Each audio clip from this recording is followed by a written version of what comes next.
नाज़रीन, आप देख रहे हैं ZH न्यूज़ में हूँ ज़हीर अहमद। नाज़रीन, अभी थोड़ी देर पहले खबर ब्रेक हुई है कि सुप्रीम कोर्ट ने 8 रुकनी बेंच बनाया है जो पार्लियामान ने कानून साजी पास की थी सुप्रीम कोर्ट के जितने इख्तियारात हैं उसके हवाले से, जिसको कहा जाता है supreme court practice and procedure bill, जो कि अभी साइन होने के लिए सदर के पास गया है, जो कि अगर साइन ना किए तो बकौल इनके और रसूल के मुताबिक वो बन जाता है, जो कानून बन जाएगा। लेकिन कल दिन 11 बजे जो 8 रुकनी बेंच है इसके ऊपर समाअत करेगा, और जो 8 रुकनी बेंच है उनके जजेस को देख के कुछ लोगों के जो हवाइयाँ उड़ गई हैं, कुछ परेशान हैं, कुछ गुस्से से तिल मिला रहे हैं कि ये क्या हुआ है। इसके ऊपर बात करते हैं और बाद में मुफ्ती सईद के हवाले से भी बात करेंगे, जो निकाह और इद्दत और ये सारा कुछ है। लेकिन शुरू करते हैं इसके हवाले से जो कल 11 बजे साइन जो रजिस्ट्रार ने ऑफिस ने जो भेजा है नोटिफिकेशन, उसके लिए इशरत अली साहब जो हैं, इशरत अली साहब वही हैं जिनको बकौल काबीना ने अपनी तरफ से हटाने की कोशिश की थी। तो इसको आप चीफ जस्टिस साहब की तरफ से एक मैसेज भी करार दे सकते हैं। उन्हीं की तरफ से ये रजिस्ट्रार वो तो हैं, खैर मैसेज किया। लेकिन जो 8 रुकनी बेंच है वो उनके पहले ज़रा नाम आप सुन लें, फिर मैं उनके ऊपर रिएक्शन और उसके ऊपर जो तज्जिया है वो अपना देता हूँ।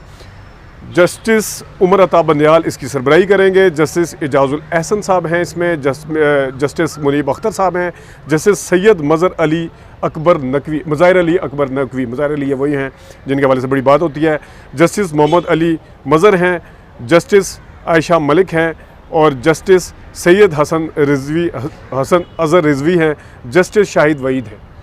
ये 8 रुकनी बेंच है। टोटल इस वक्त सुप्रीम कोर्ट में 15 जज हैं, 7 जज पीछे रह गए हैं।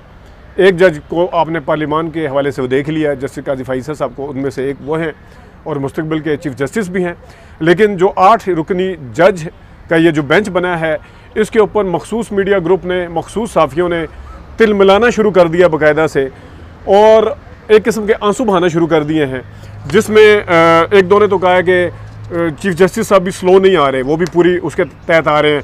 और मतिउल्लाह जान साहब क्योंकि ज़्यादा बोलते हैं, उनका मैं ज़रा gloves are off, it is a declaration of war, people's parliament is under attack by a bunch of 8 जजेस of the kitchen cabinet of chief justice Umar Ata Bandial as per plan now Imran Khan to announce as so called lawyers movement long march on to Islamabad protect the gang of 8।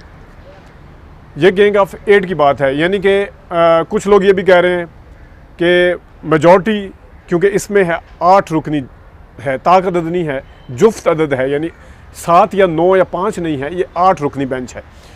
तो इसमें सबसे पहले तो जो court के reporter हैं उनकी भी ट्वीट्स में आपको बता देता हूँ। कुछ जो हमारे सीनियर रिपोर्टर हैं उनमें से एक ने कहा है कि जो मुझे भी समझ आती है बात, कि ये जो मेजॉरिटी अपनी तरफ से लेके बैठे हुए हैं 4-3, एक तो ये 8-0 से जो पहले से तोक़ो की कर रहे हैं, ये तो आगे अल्लाह जानता है कि क्या होगा।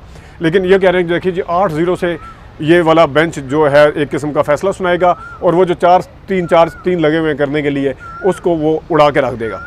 दूसरे ये जो अभी मतिउल्लाह जान साहब ने कहा है कि बंच ऑफ फलाना और 8 जजेस और फलाना, लॉयर मूवमेंट अगर चले और अगर वो इमरान खान साहब लेके आते हैं सुप्रीम कोर्ट के हवाले से और लॉयर्स उनके साथ होते हैं, तो आप उनको सो कॉल्ड नहीं कह सकते। और इसी दौरान में एक और डेवलपमेंट ये है कि एतजाज़ एहसन साहब और ख्वाजा रहीम के मेज़बानी में सदारत होगी लतीफ़ खोसा साहब की, जो एक लॉयर्स सारे जमा होंगे, जितने भी लॉ एक्सपर्ट हैं, वो उनकी एक गोलमेज़ कॉन्फ्रेंस टाइप जो चीज़ हो रही है, वो भी 14 या 15 को हो रही है, और ये कल से शुरू हो रहा है 13 से।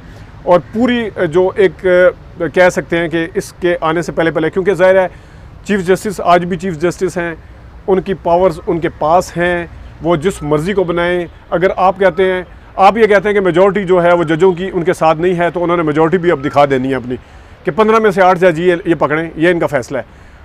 उनका जो बयानिया गवर्नमेंट का बनाया हुआ है कि मेजॉरिटी खो चुके हैं, 3 या 4 जजेस रह गए हैं, इतने रह गए हैं, तो ये साफ नज़र आ रहा है कि जो चीफ जस्टिस साहब हैं वो उन्होंने भी तहैया एक बाकायदा तौर पे किया है।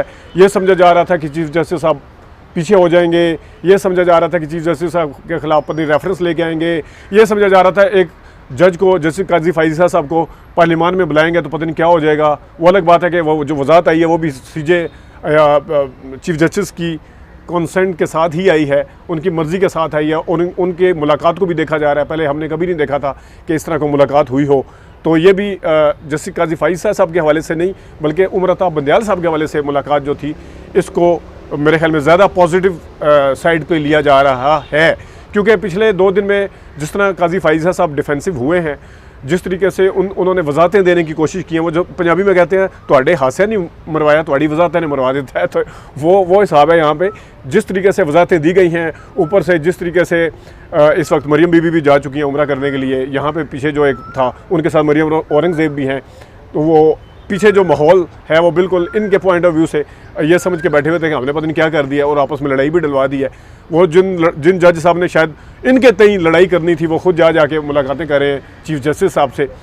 तो ये एक डेवलपमेंट है जिसमें वाज़ह तौर पर नज़र आता है कि चीफ जस्टिस साहब ने असर्ट करने के लिए, अपने आप को असर्ट करने के लिए और अपनी कोर्ट को, अपने इदारे को असर्ट करने के लिए ये फ़ैसला किया है। मेरे ख्याल में ये बहुत अच्छा फ़ैसला है। अगर 8 जजेस हैं और वो जो एक माइनॉरिटी जजमेंट तो पहले थी जिसके अपने एक नए रूल निकल आए थे कि इख्तलाफी नोट भी है लेकिन फ़ैसला मेजॉरिटी का है, और इख्तलाफी नोट लिखा जा रहा है बाहर बैठ के, बेंच का हिस्सा भी नहीं है, फिर भी एक करके इख्तलाफी नोट आ रहा है। कुछ लोगों ने फिर ये भी कहा कि पता नहीं यही अफरीदी का भी आएगा, फलाना आएगा, लेकिन उन्होंने सारा कुछ करके देख लिया। एंड पे निकला ये कि एक 8 रुकनी बेंच चीफ जस्टिस की ये मूव, दूसरी मूव थी काजी फाइज़ साहब की पार्लिमान जाने की। उनके सारे जजों को बुलाया गया था, तो यहाँ से पता चल जाता है कि मेजॉरिटी एक की है या 8 की है, कि उन सबको बुलाया था, वो एक गए।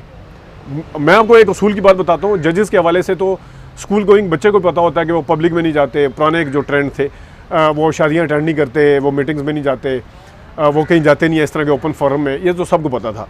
लेकिन एक नॉर्मल रूटीन है, मैं मीडिया के हवाले से अगर कोई इन्विटेशन आती है तो आप इनवाइट करने वाले को पूछते हैं बाकायदा तौर पे, यार और कौन कौन आ रहा है, फिर फैसला किया जाता है कि जाना चाहिए या नहीं जाना चाहिए। अगर किसी साफ़ी को बुलाया जाता है किसी भी सेमिनार में, किसी फोरम में, किसी जगह पे एज ए चीफ गेस्ट या किसी जगह पे एज ए गेस्ट बुलाया जाता है, तो वो साफ़ी, मैं इस चीज़ का गवाह हूँ, वो पूछते हैं कि वहाँ पे और कौन आ रहा है, कौन साफ़ी आ रहा है, कौन कौन से नाम आ रहे हैं। जब उनको बताया जाता है कि यार ये नाम आ रहे हैं, तो क्रेडिबिलिटी है या इस सेमिनार की कोई क्रेडिबिलिटी है या इसकी, तो फिर वो फैसला करते हैं कि उन्हें भी जाना चाहिए। तो क्या चीफ जस्टिस साहब ने अपने काजी फाइज़ साहब ने नहीं पूछा था, जस्टिस काजी फाइज़ साहब ने, कि वहाँ पे कौन कौन आ रहा है? क्या अच्छा चले उधर से नहीं पूछा था जिन्होंने मदऊ किया, इनवाइट किया हुआ था, अपने ब्रदर जजेस को बंदा फ़ोन खड़का लेता है, यार आप जा रहे हैं कि नहीं जा रहे? इतना सा तो कर सकते हैं ना। कोई भी नहीं जा रहा था, पता नहीं किसने मशवरा दिया था। तो ये है वो असल में जो जिसे कहते हैं कि 100 सुनार की और 1 लोहार की वाला जो बेंच है वो बन चुका है, 8 रुकनी बेंच है। अब कोई ये नहीं कह सकेगा कि अक्सरियत चीफ जस्टिस के साथ नहीं है। दूसरा मैं आपको बताता हूँ कि इस वक्त जो बात हो रही है, मुफ्ती सईद साहब जो एक नया कट्टा लेके आ गए, जनवरी के अंदर ये सारा शो हुए थे, अचानक से ये सामने आए थे 5 साल के बाद। इन्होंने निकाह पढ़ाया था, 5 साल के बाद उन्हें याद आया कि मुझे ये बताना चाहिए जाके 5 साल के बाद क्यों आया। ये भी बहुत जुबानी है। ये जो आज वीडियो के ऊपर मैसेज आ रहा है ये भी जनवरी का रिकॉर्ड शुदा है। खुद ऑल्दो वो आए हुए थे जिस्मानी तौर पे, लेकिन जो आज टीवी को अरसाल किया गया, जारी किया गया है, वही वाली जनवरी के अंदर उन्होंने जैकेट पहनी हुई थी जो आज पहनी हुई है। ये क्या ये संभाल के किसी ने रखा हुआ था क्लिप जो आज जारी किया गया है, किस तरीके से, ये भी बहुत अहम है। और वैसे दीनी पॉइंट ऑफ व्यू से सबको पता है कि लोगों के अगर कोई गलतियाँ, कोताहियाँ, कमियाँ, गुनाह हो जाते हैं तो उसके ऊपर पर्दा डाला जाना चाहिए। बाकायदा तौर पे कहा जाता है कि पर्दा डाला जाना चाहिए, इस पर सरेआम उसका वो नहीं करना चाहिए। तो मुफ्ती साहब अच्छे खासे फतवे भी देते हैं, सारा कुछ है। तो एक बंदे ने, एक तो दूसरा ये भी है कि ये इस टाइम क्यों बात कर रहे हैं, पर्दा क्यों नहीं डाला गया अगर कोई गलती कमी कोताही हुई थी। तीसरा ये है कि निकाह तो बाद में हुआ, ये नहीं है कि निकाह नहीं हुआ, कि वो आज तक बगैर निकाह के रह रहे थे। वो जो दिन है वो ज़रूर अगर इनके मुताबिक गुजरे हैं तो इसके अंदर से निकालना क्या चाहते हैं इस टाइम पे आगे। इसी टाइम के ऊपर आगे अज़हर जावेद साहब रियाम खान साहिबा का इंटरव्यू भी कर रहे हैं। अब वो भी मुहर्रम को लेके बैठी हुई है कि 7 मुहर्रम को, मेरे 6 मुहर्रम को निकाह हुआ था। भाई 6 मुहर्रम को अगर हुआ था, अगर आप मुफ्ती सईद के मामले में अंग्रेज़ी महीनों को डिस्कस किया जा रहा है कि जनवरी में निकाह हुआ था, वो फिर दोबारा फासिक हुआ, वो फिर फरवरी में दोबारा फ़ोन आया। यहाँ पे मुहर्रम के महीने की वजह से इस्लामी महीने को बीच में ऐड करके पता नहीं क्या साबित करने की कोशिश की जा रही है। तो औरतें तो इक्वल है, वो मना कर देती हैं। अगर मुहर्रम का था इशू बनाने की कोशिश जिस तरह की जा रही है, वो भी अज़हर जावेद साहब के ज़रिए, जो वहाँ पे लंदन में बैठे हुए दुनिया में जो है हर टाइम नवाज शरीफ साहब की खबरें लगा रहे होते हैं। तो ये है कुछ डेवलपमेंट जिसके पीछे काफ़ी सारी चीज़ें जो हैं वो आपके सामने नज़र आएंगी। हर तरफ से मायूसी के बाद, हर तरह के तीर चलाने के बाद, क्या मज़हब के पहले भी तीर चलाए, फिर गद्दारी के भी तीर चलाए हैं, फिर फॉरेन फंडिंग, तोशाखाना, फिर पता नहीं अमरीकी साजिश थी नहीं थी, यू टर्न, पता नहीं गोली मार के, फिर डरा धमका के, पता नहीं क्या क्या करके ये अब रह गया था। इसके अंदर से देखते हैं कि क्या निकलता है। अभी तक के लिए इतनी इजाज़त दीजिए। अल्लाह हाफ़िज़।